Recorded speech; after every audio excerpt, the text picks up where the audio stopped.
Po yung ating mensahe mga kapatid. Ito po ay binigay ng ating Panginoon. At matagal na ito eh. Nakalagay sa notes mga kapatid. At pagbasa ko ulit, ay nandito po yung pangungusap ng ating Panginoon. At ito po, the Lord will sustain you. Thank you, Lord. Amen. Hallelujah. Ang ating Panginoon yan siyang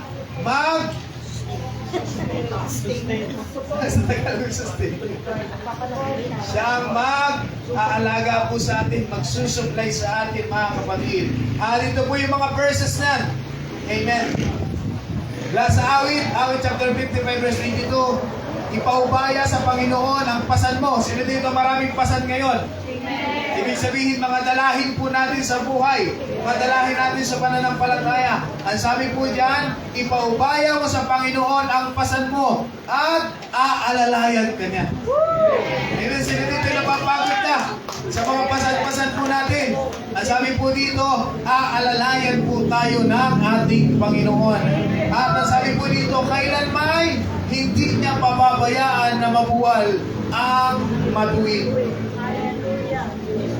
At ito ay magandang kasunod na verse mga kapatid, Isaiah chapter 46 verse 4.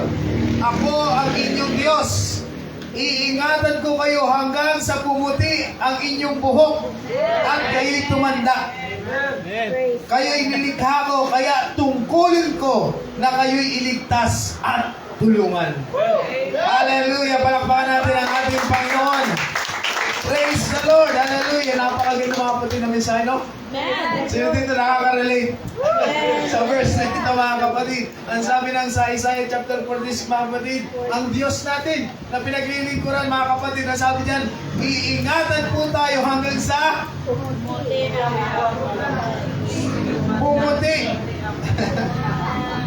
ang inyong mga buhok at kayo'y tumanda. Praise the Lord. Pawala, yung iba, pawala. Hindi na pumutik, nawala na. Pero makita natin Isaiah 46 verse 4, di ba napakaganda ng promise ng ating Panginoon, no? Na iingatan tayo ng ating Panginoon. Hindi lang pala nung pagtawag sa atin, hanggang pala tayo nananatili sa ating Panginoon, tutulungan tayo ng ating Panginoon. Amen. Hallelujah. At ito, may nakita ko mga kapatid, yung sustain, kanina, no? Ito po yung ibig sabihin ng sustain. Sabi nito, to keep something going or to maintain it. Kung ano man mga kapatid sa Tagalog, no? Gaya ng magpapatuloy o magpapanatili.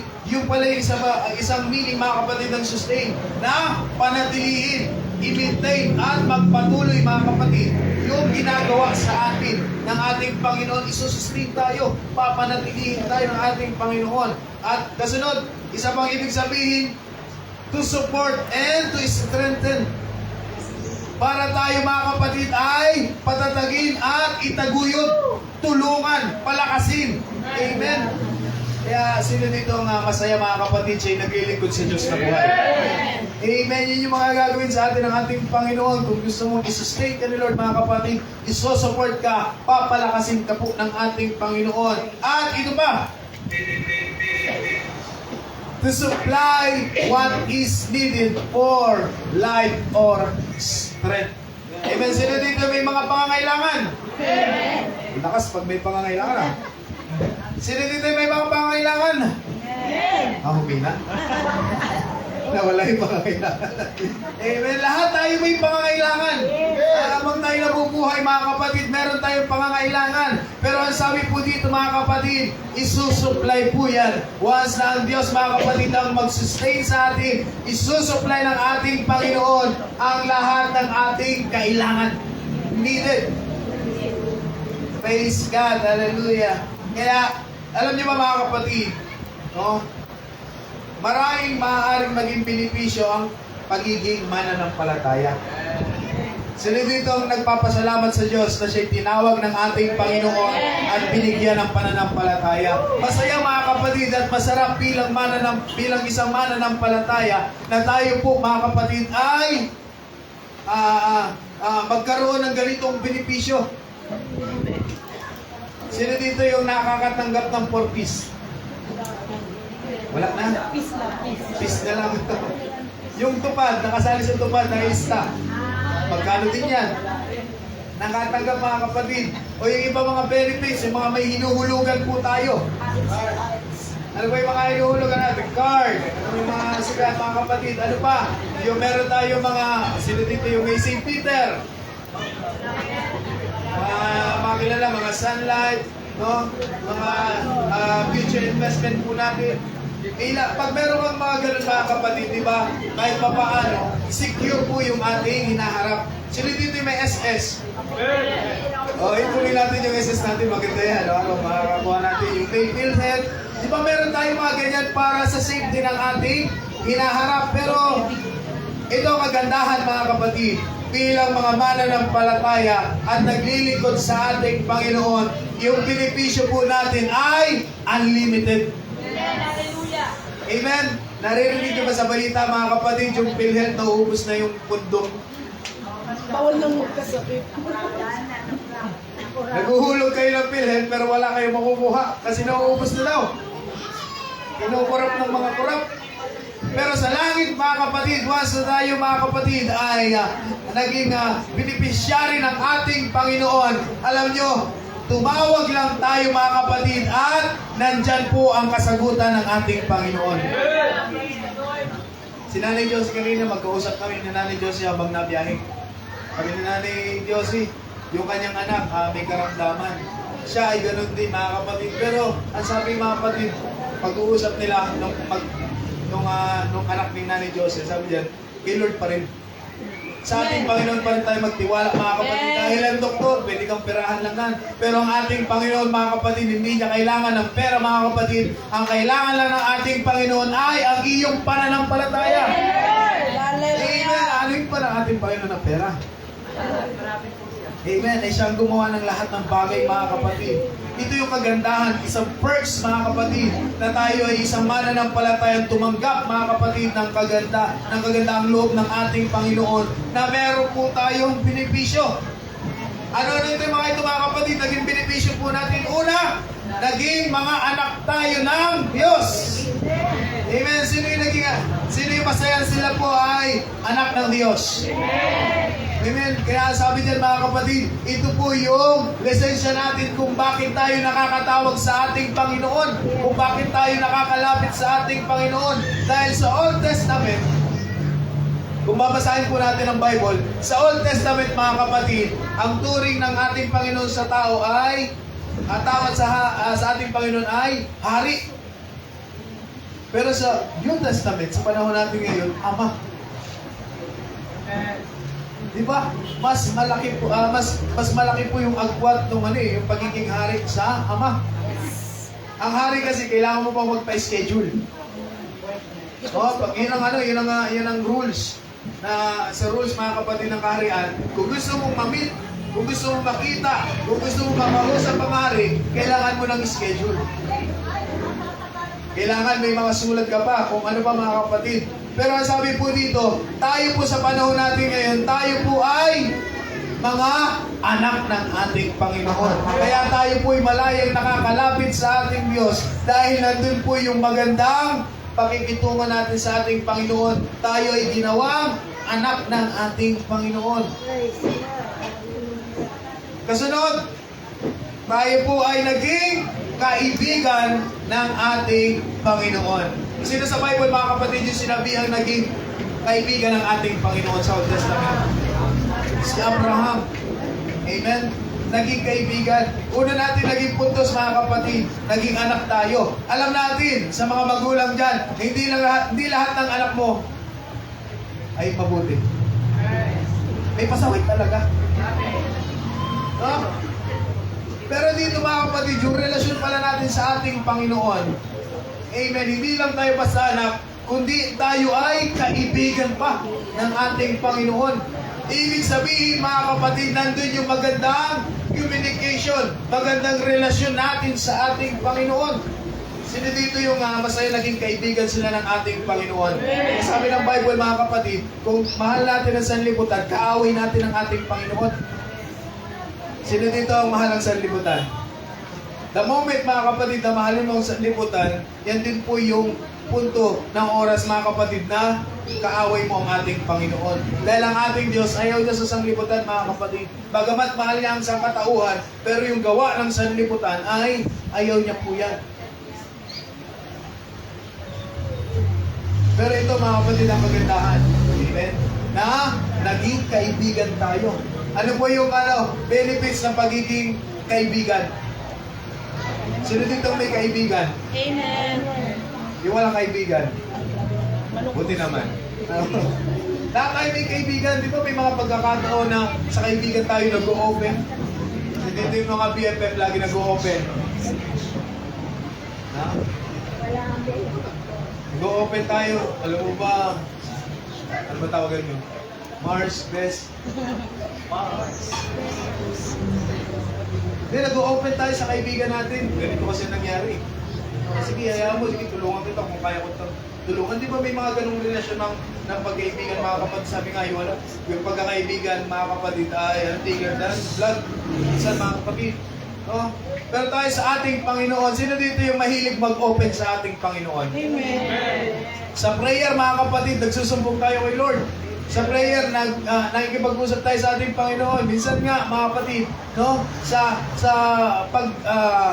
paglago natin sa pananampalataya, sa paglago natin sa prayer, parang nandyan lang ang ating Panginoon. Ganun yung pakiramdam natin eh. Lord, alam mo ba, muntik ako ba kagat ng aso kanina? Sinong ganyan manalangin? Mga kapatid, merong ganyan.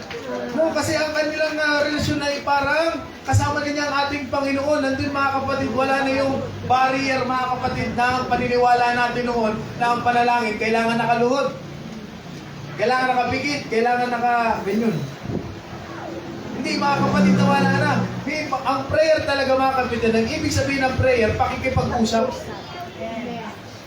Pakikipag-usap lang mga kapatid, pwede mo yan gawin sa ating Lord. Alam mo ba? May isa akong nabasa mga kapatid. Post yun na, may isa akong nabasa ang post. Yung magtatay.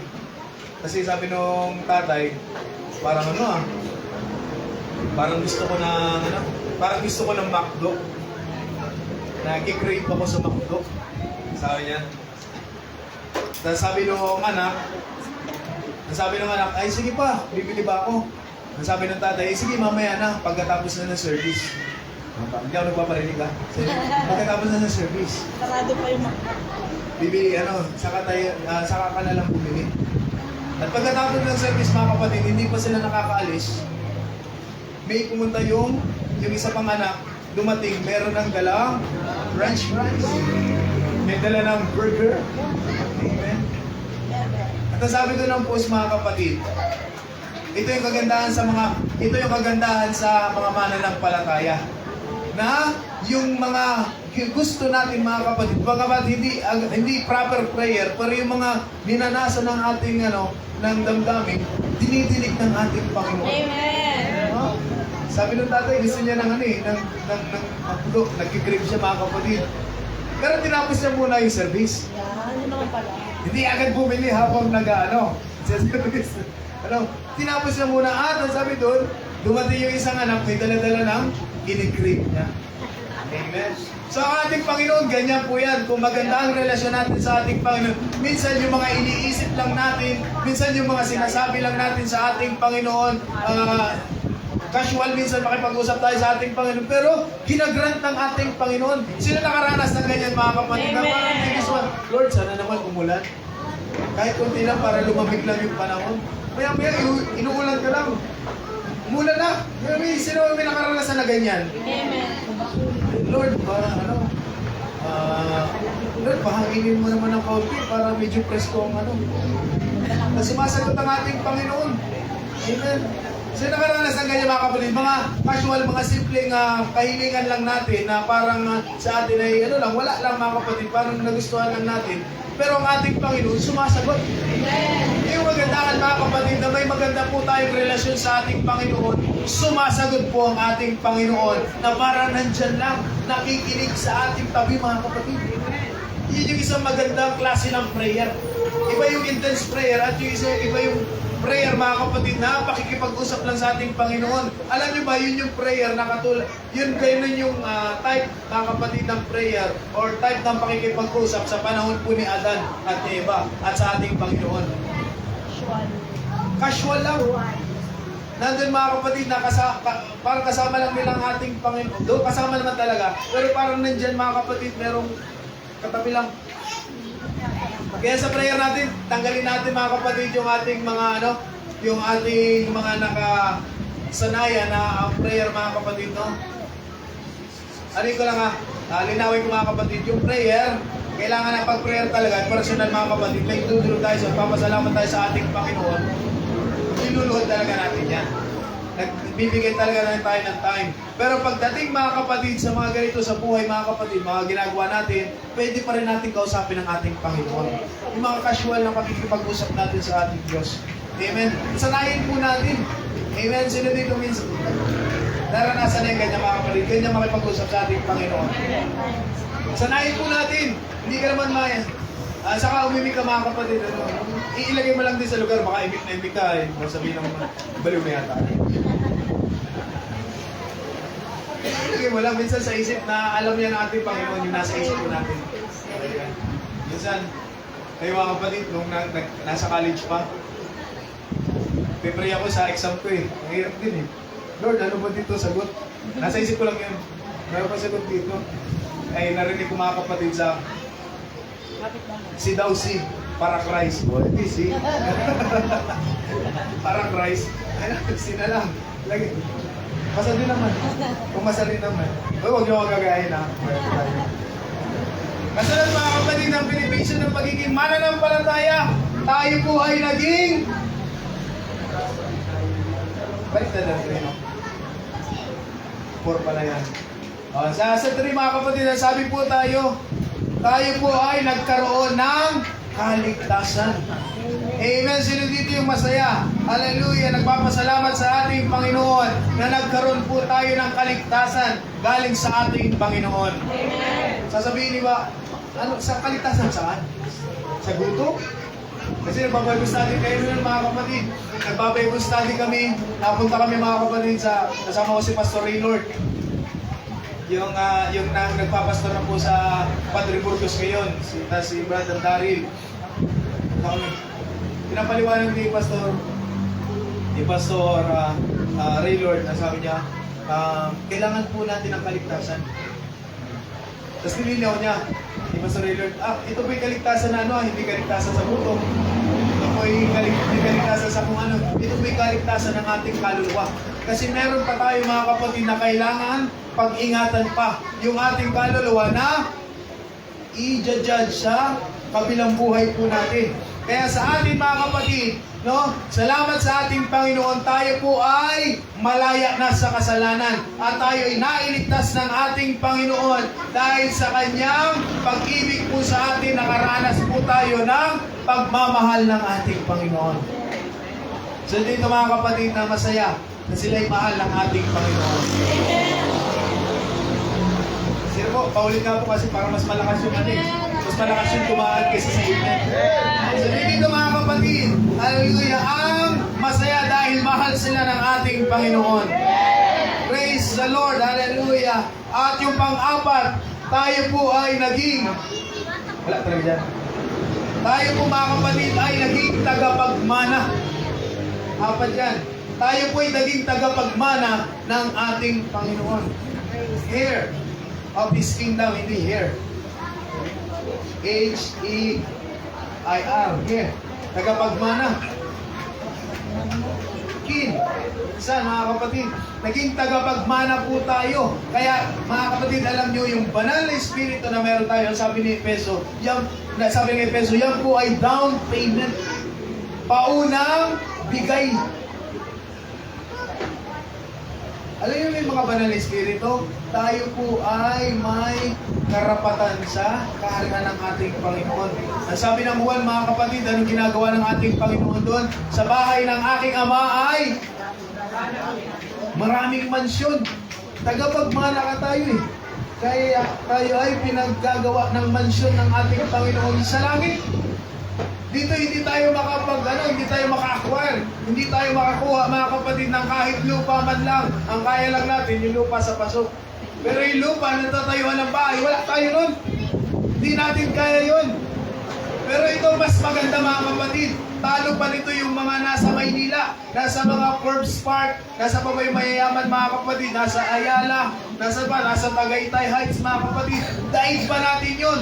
Kung yun, mga kapatid, mga property yun ay milyones ang halaga per square meter. Pero sa langit, mga kapatid, hallelujah, ang kailangan lang po natin sumunod sa ating Panginoon. At kapag tayo sumunod sa ating Panginoon, may lugar po tayong kalalagyan sa langit. Kasi tagapagmana tayo. Alam mo, mga kapatid, ang sabi ng Korinto, tayo po ay mga ambassadors. Alam niyo yung ambassador? Sila yung representante ng bansang ito. Halimbawa, Pilipinas. May ambassador sa US. Sila yung representative ng Pilipinas.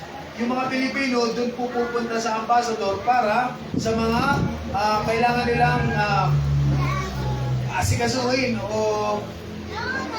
hinahin, mga kapatid. Alam nga, ambassador?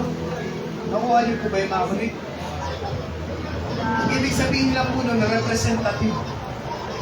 Alam niyo ba, mga kapatid, nung tayo po ay naging mananampalataya, automatically, nung tayo ay pinuspos ng banal na Espiritu ng ating Panginoon, nagkaroon tayo ng kapangyarihan, naging representative po tayo ng langit. Nire-represent natin ang ating Panginoon. Kung yung makapangyarihan ng Diyos, hallelujah, nire-representa po natin ang ating Panginoon. Kaya kailangan nating mamuhay ng ayon, mga kapatid, sa kalooban ng ating Panginoon. Kaya iba ang kagayakan natin kaysa sa mundo. Kasi meron po tayong nire-representa. Ang nire-representa po natin ay yung Diyos ng mga Diyos, Hari ng mga hari, mga kapatid. Hallelujah, na nanatili sa bawat isa sa atin. Amen. Kaya ang sabi ng Panginoon, kailangan nating maging banal. Kasi representative tayo ng langit.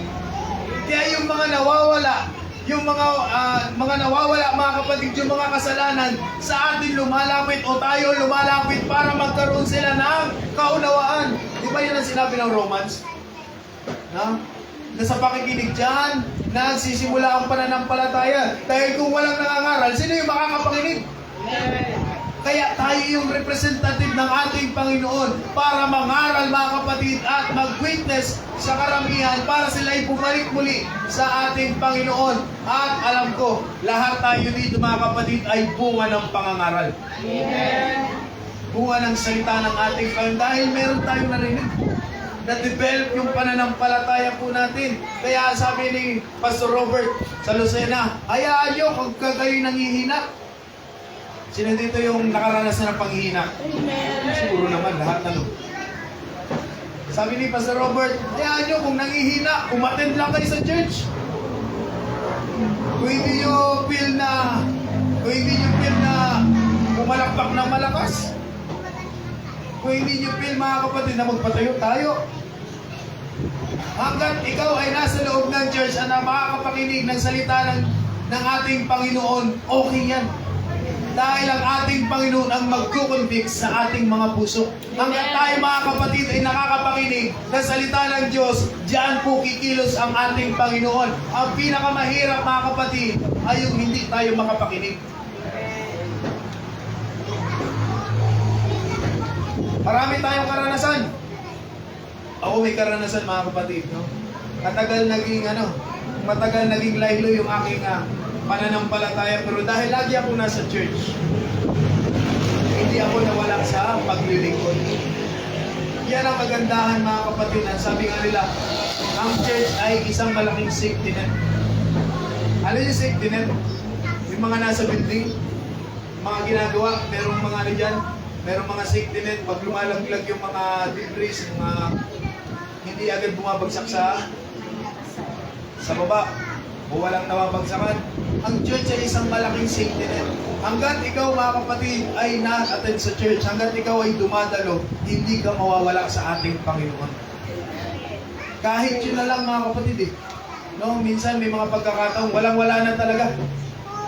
Pero yung commitment natin na pumunta sa church, yun po yung nagiging angkla natin sa pananampalataya. Marami akong kilalang ganyan. May kilala akong naging pastor na ngayon na ang church lang ang naging angkla niya. At yung ministry niya, mga kapatid, yun lang yung hindi nawala sa kanyang puso, yung pumunta sa church. Kahit gumagawa siya ng kamunduhan, huwag niyong gawin ha. Kahit gumagawa siya ng kamunduhan, mga kapatid, basta linggo pupunta siya sa church. At ang sabi nga, mga kapatid, ang salita ng Diyos ay hindi babalik ng walang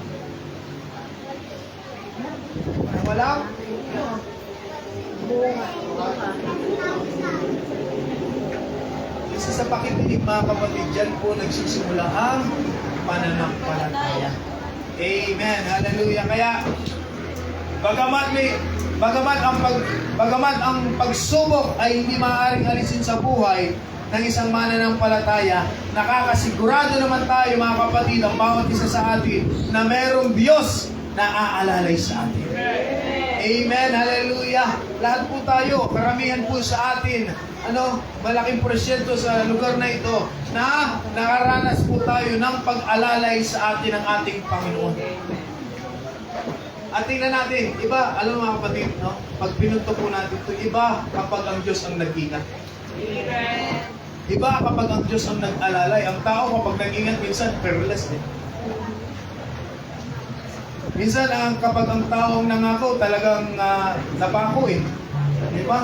Kasi minsan yung mga promises, kalakip din yung pag-iingat. Sige, ako ang bahala sa iyo. Para ingatan ka, pero wala. Nasaktan ka lang. Pero sa ating Panginoon, mga kapatid, hindi po tayo sasaktan ng ating Panginoon. Minsan nga, tayo pa nananakit kay Lord eh. Si Lord, hindi siya nag-fail sa kanyang pangako. Tayo, dami na pangako na wala eh. Daming pangakong napako. Tapos tayo pang nagalit. Lakas naman, sabi niya, ang lakas ng apog mo ah. Ikaw na nakasakit, ikaw pang galit. Gigil na gigil ah. Pero ito, sabihin ko po sa inyo, mga kapatid, iba po kapag ang Diyos ang nag-ingat. Iba kapag ang Diyos ang nag-sustain sa bawat isa sa atin. Ito yung isang magandang example, mga kapatid, yung mga Israelita sa ilang. Alam niyo natin, mga kapatid ba? Yung mga Israelites, nung sila po ay nakaalis po sa lugar ng Ehipto, sila po ay nagpaikot-ikot po sila ng 40 years sa ilang, mga kapatid. Pero ito, makita po natin ang kagandahan na ginawa ng ating Panginoon. Ang sabi diyan, pinatnubayan ko kayo sa 40 taon sa ilang. Ang inyong mga damit ay hindi na luma, ang inyong mga sandalyas ay hindi nasira sa inyong mga paa. Kasunod, wala kayong pagkain o inumin, ngunit binigyan kayo ng Panginoon upang malaman nyo siya ang ating Diyos. Amen? Kasi nga, ang sabi dun sa ating verse kanina, mga kapatid, tungkulin tayo ng ating Panginoon. Aalalayan tayo ng ating Panginoon. At kapag si Lord ang nag-ingat, gagamitin niya ang lahat para matupad niya yung pangako niya sa atin. To sustain us. Sabi dito, God can use anything to sustain us. So dito yung may mga kakulangan. Marami tayong kakulangan. Kaya nga tayo may kailangan kasi may kakulangan. Amen? Pero ang ating Panginoon, siya po ang mag-sustain sa atin. At ito yung kagandahan. May binasa tayo, di ba kanina? Ito yung kagandahan, mga kapatid, dito. Ang ganda, Miracle in verse 5. Number 5. Ano yung pelikulang yan? Miracle in Cell number 5. Ay, 7 pala yun. Dito, mga kapatid, sa verse na ito, Miracle in verse number 5. Ano sabi kanina, mga kapatid? Sa verse 5 kanina. Okay, ulit po. Ang sabi diyan, pinatnubayan ko kayo ng 40 years. Sa ilang, nagpaikot-ikot.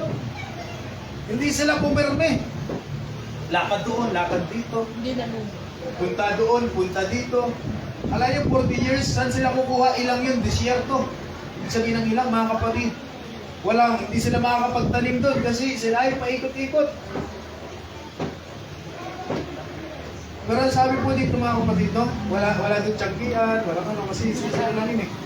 Kasi kung babasahin po natin yung yung paglabas po nila sa Egypto, mabilis, madalian. Hindi sila doon sige, mag-ipon muna kayo ng isang buwan, tapos saka na kayo lumabas para meron kayong karga-karga papuntang mga supply para masustain kayo. Ang sabi ng mga kapatid, ng estimation mga kapatid ng mga scholars, yung mga Israelitang yun na lumabas ng Egypto mga kapatid, nasa millions. Kasi hindi lang Israelita yung lumabas, pati mga may kasamang ibang lahi, Egypto. Naniwala sa ating Panginoon. Ito ba naman hindi maniwala? Ilang sumpa yung dumating. Yan sila na-convert na rin eh. Ay, ako na dito. Baka may kasunod pang diba? Lumabas! At magbilis lang sila, parang ang nangyari lang doon, parang ang ginawa lang doon, kung babasahin natin ang Bible mga kapatid, kumuha lang yung mga spoil so far, parang gano'n lang kinuha nila, yung mga alahas, yung kaya lang nila makuha, tapos alis na sila. Wala nang sa atin, wala na yung mali-malita doon, wala na. Sige, pag naalis tayo, grabe malita eh, 2 araw lang naman, naka-2 malita. Sabi mo doon, no? Wala na, hindi sila nakapag-impake ng gano'n mga kapatid. Dala lang nila yung kung ano yung kaya nilang kunin. Pero ito ang magandahan mga kapatid kapag ang Diyos ang nag-ingat. Ang sabi ko dyan, no? Sa loob ng 40 years, ang kanilang mga damit ay hindi naluma. At kasunod pa lang, at ang kanilang mga sandalyas ay hindi nasira. Ang sabi dito mga kapatid, no, ng pag-aaral, yung kanilang mga damit, nag-a-adjust. 40 years, hindi ka ba tatanda ng 40 years? Yung mga bata noon, mga kapatid, ilang taon na yun? Ewan ko lang, wala akong sinabi dito eh. Pero ang sabi ng Bible, mga kapatid, hindi naluma. Ibig sabihin mga kapatid, no, yung kanilang mga damit, nag-a-adjust sa pangangailangan nila. Yung kanilang mga tsinelas, kung size 10 ka, nag-size 11 ka na. Nag-a-adjust, hindi na pupudpud, hindi na sisira. Paano? Saan sila kukuha ng pamalit, mga kapatid? Ay ilang po yun. Isipin po natin. Isipin nyo, 1, 2, 3, 4, 1. Anong bibilhan nila doon? Wala pa naman Shopee doon. Wala pang TikTok shop. Wala pang Lazada. Ano ba? Wala pang ha? Wala pang Timo. Wala pang Cordero no? Kung ano yung damit, kung ano yung dala nila, ang sabi po dyan mga kapatid, kasama mga kapatid, isang miracle na ginawa ng ating Panginoon pagpapakita ng kanyang kapangyarihan. Ang lahat ng yun ay hindi po naluma. Parang brand new pa rin. Amen? Hindi ba kapatid-paniwala? Sa tao, hindi po kapatid-paniwala. Pero kapag ang Diyos ang gumawa, mga kapatid, wala pong imposible sa ating Panginoon. Amen, hallelujah. Ito lang po yung pagpapakita, mga kapatid, ng ating Panginoon na preserve ng ating Diyos ang bawat isa sa kanila at yung mga bagay sa kanila ay nag-adjust. Sino dito may paboritong damit nung bata pa hindi na masuot dahil masikip na? Sa panahon nila, mga kapatid, yung paborito nila noon, nung bata pa sila, hanggang sa lumaki, suot pa rin. Kasi yan ay sa himala po ng ating Panginoon. At 40 years nagpaikot-ikot, hindi sila pumipermit. Yung kanilang mga sapatos, grabe sana makabili tayo no? Yung nag-a-adjust sa sapatos. Yung kanilang sandalyas, sabi doon, hindi po napudpud, hindi nasira. Lumalaki din. Grabe, siguro mas matindi pa yung sa Duralight. Nakakabot ng Duralight. Mas matindi pa yung sa Rambo, mas matindi pa sa Spartan. Para pala na Di ba? Yung nun, yung pag may Duralight ka nun, alam mo, taon yun bilangin eh, bago mapudpud. May Duralight ako nun eh. Nasawa na lang ako. Kasi yun lang yun. Ay ilang taon, pinang-basketball ko na lahat na, okay pa rin. Ang kapal kasi yun eh. Pero dito kakaiba ito mga kapatid. No? Yung kanilang mga sandalyas, hindi nasisira. Hindi napupudpud. Ganyan mag-ingat ang ating Panginoon. Ganyan mag-sustain ang ating Panginoon mga kapatid. Hallelujah! Kaya, nasabi dyan mga kapatid, hindi na luma ang kanilang mga damit. Hindi sumikip o nasira ang kanilang mga panyapak. Sila ay pinanatiling malusog ng Diyos sa kapila ng mahihirap na kalagayan. Walang aircon doon. Brother Jimmy, di ba, pag nagdadrive kayo sa disyerto, pag walang aircon sa sasakyan, pumapaspas ka na, pumapawis ka pa. Amen? Mainit. Pero ang sabi dyan mga kapatid, mula sa kanilang pangangailangan, sa kanilang clothing, sa kanilang pangangailangan hanggang mga kapatid sa shelter, yung basic needs ng tao, ipirinovide po ng ating Panginoon. Yung may basic things ang tao, basic needs ang tao mga kapatid. Lahat yan pirinovide ng ating Panginoon. Pag gabi, meron silang liwanag. Pag umaga, merong ulap na nakasunod sa kanila mga kapatid. Habang dumadaan, ano pa ang kapangyarihan ng ating Panginoon na pagdudahan natin ang kakayanan ng ating Panginoon na hindi tayo manampalataya sa Kanya? Kasi kung yung Diyos nila noon ay gumawa noon mga kapatid, hallelujah, parehas din pa rin na pinaglilingkuran natin. Kung sino yung Diyos nila, ay yun pa rin ang Diyos na pinaglilingkuran natin ngayon mga kapatid. Hindi nagbabago ang ating Panginoon. The same yesterday, today, and forever. Hinananatili ang ating Panginoon. Kung ginawa ng ating Diyos noon yun, sa atin ay gagawin pa rin hanggang ngayon. Kaya, maraming pagkakataon, no? Sa ating mga mananampalataya, maraming pagkakataon na naghahanap tayo sa ating Panginoon. Aminin.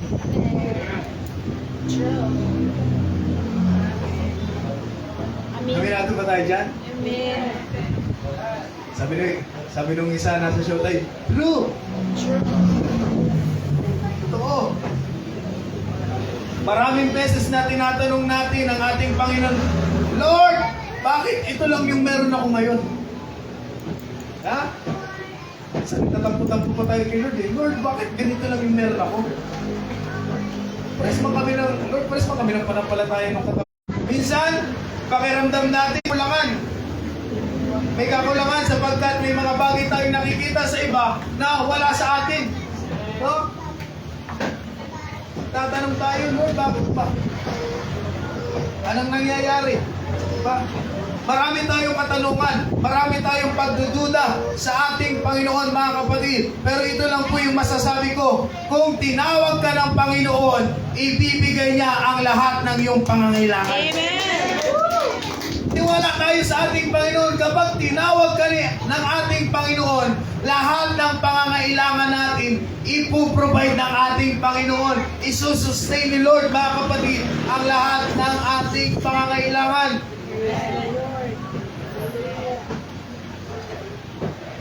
Sagot ka ni Lord, sabihin sa iyong katabi. Sagot ka ni Lord. Kumbinsihin mo yan, sagot ka ni Lord. Ano? Minsan may kakulangan tayo. Oh, may mga pangangailangan tayo, pero sabihin na, ano natin, sagot ka ng Panginoon. Kailangan yung right thinking. Right mindset, mga kapatid. Yung tamang pag-iisip. Positibo, mga kapatid, na pag-iisip. Sabihin mo, pag may mga ganitong sitwasyon, sagot ako ni Lord. Amen? Isang pelikula, alam niyo, sa Indian movie, All is Well. Sa atin, sagot ako ni Lord. Merong kakulangan, si Lord ang bahala dyan. Pakita natin sa ating Panginoon yung ating pananampalataya. Minsan, nangunguna pa nga tayo doon sa ating pananampalataya na mag-alala. Kaya naman sa ating mga mananampalataya na ang mga kasama natin sa bahay, hindi mananampalataya, sila pa yung positibo. Tapos tayo, hindi mananampalataya tayo. Grabe mo yung situation na yun. Parang hindi ko na yata kakayanin.